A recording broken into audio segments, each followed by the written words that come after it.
Liu Shuxu was born with poor eyesight, and her husband, Huaipeng, lost his vision in an accident at age of 5.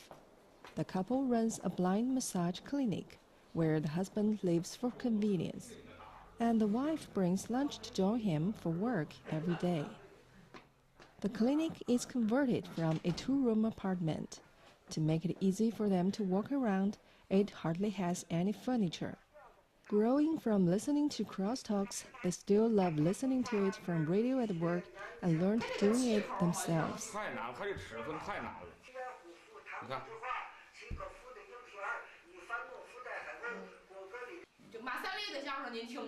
Do you like Ma Senli's crosstalk? I love Ma Senli's works.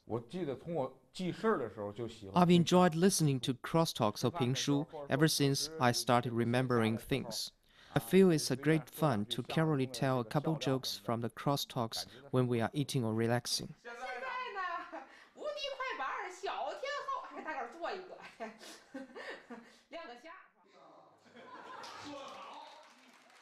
As part of China's grassroots storytelling art, crosstalks originated in northern China and is very popular in Tianjin and its surrounding areas.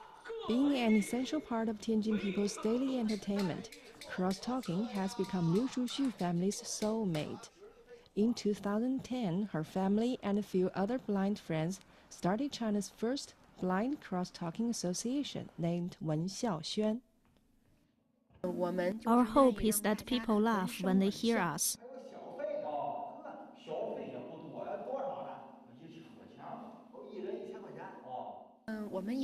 We started with 5 people and now we have grown to about 20. The programs about physically challenged people we have seen are almost all about making people cry or how they worked hard to be strong, but we want to bring a sunny side of us to other people.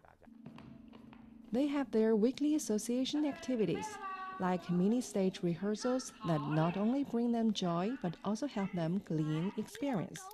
At the end of 2012, Liu Shuxu and her daughter stood out from over 200 duels in the comedian talent competition program organized on Tianjin TV. When we first saw them, we were deeply touched. Their crosstalk may not be complete, but their performance were from their heart. All the 4 jury members agreed that they should perform on the stage of our Spring Festival Gala. As a little fan of crosstalks, the 7-year-old Mu Dejia has cultivated a joyful personality through her passion, and she doesn't sacrifice studies. She even takes time to study English at breakfast. Now, Dejia has also become a little assistant to her parents. We need to look for jokes and write them down. Our kids is very helpful in doing that because her vision is normal. So she helps us do the writing and searching as well. Ever since this family received invitation from Tianjin TV's Spring Festival Gala, they started intense practices. Every day, the couple waited for Dejia to come home after school, and then the 3 of them worked on writing humorous stories and practicing kuaiban to polish their performance. Despite being very young, Dejia started performing crosstalks when she's only 4.5 years old, and she's already an old performer. 上台演出，小的时候我还不紧张，到现在也不紧张。平时我如果要是哪演过， When I was little, I wasn't nervous on stage, and I'm still not. Usually, when I don't feel it's good enough, like At when the my facial 2013 expression isn't Tianjin TV good, Spring I Festival practice more Gala, in front Liu of a Shuxi's mirror. family put up a performance titled Tianjin, the Fun Capital, which included the couple's original stories as well as Dejia's tongue twister in English. When the family got on the big stage, the joy spread to more people. TJTV World 人月